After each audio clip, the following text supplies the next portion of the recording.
আসসালামু আলাইকুম। কেমন আছেন সবাই? আশা করি খুব ভালো আছেন। আমিও ভালো আছি আলহামদুলিল্লাহ। আবারও নতুন একটা রেসিপি নিয়ে চলে আসলাম। আজকের রেসিপি চিংড়ি মাছ দিয়ে বতুয়া শাক। বতুয়া শাকটা আমি কেটে ধুয়ে পরিষ্কার করে নিয়েছি। এরপর প্যানে তেল দিয়ে দিব। তেলটা গরম হয়ে আসলে এর মধ্যে দিয়ে দিব পেঁয়াজ কুচি, রসুন এবং মরিচ।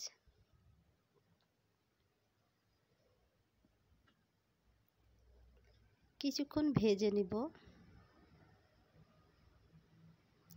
বতুয়া শাকটা কার কার পছন্দ কমেন্ট করে জানাবেন। আমার তো খুব ভালো লাগে। এরপর এর মধ্যে দিয়ে দিব চিংড়ি মাছগুলো।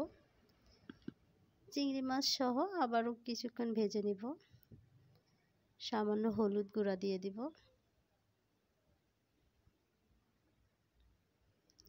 একটু মরিচের গুঁড়া দিব।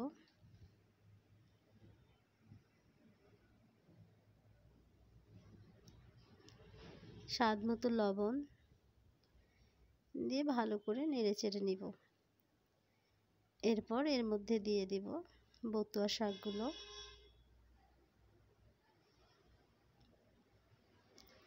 আপনারা আর কে কিভাবে রান্না করেন এই বতুয়া শাক অবশ্যই কমেন্ট করে জানাবেন।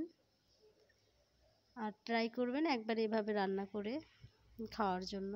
আশা করি খুব ভালো লাগবে। একটু উল্টে পাল্টে দিব।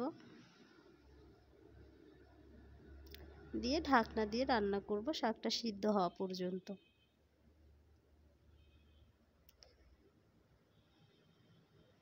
শাক রান্নার জন্য অতিরিক্ত কোনো পানি দিতে হবে না। এর মধ্যে থেকে যে পানিটা বের হবে এতেই রান্নাটা হয়ে যাবে।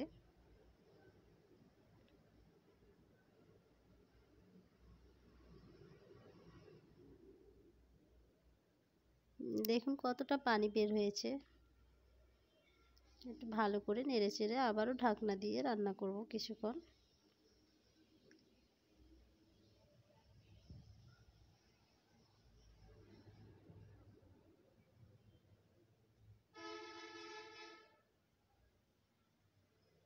পানিটা প্রায় শুকিয়ে এসেছে। রান্নাও প্রায় শেষের দিকে এসেছে।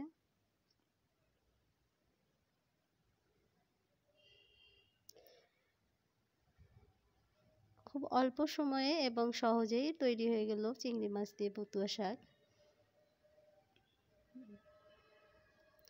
গরম ভাতের সাথে খেতে খুব ভালো লাগে।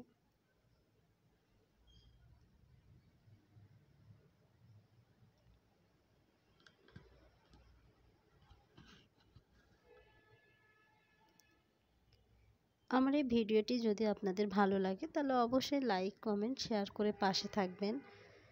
আর এতক্ষণ যারা আমার এই ভিডিওর সাথে আছেন তাদের সকলকে অনেক অনেক ভালোবাসা। সবার জন্যই দোয়া রইল। আমার জন্যও দোয়া করবেন।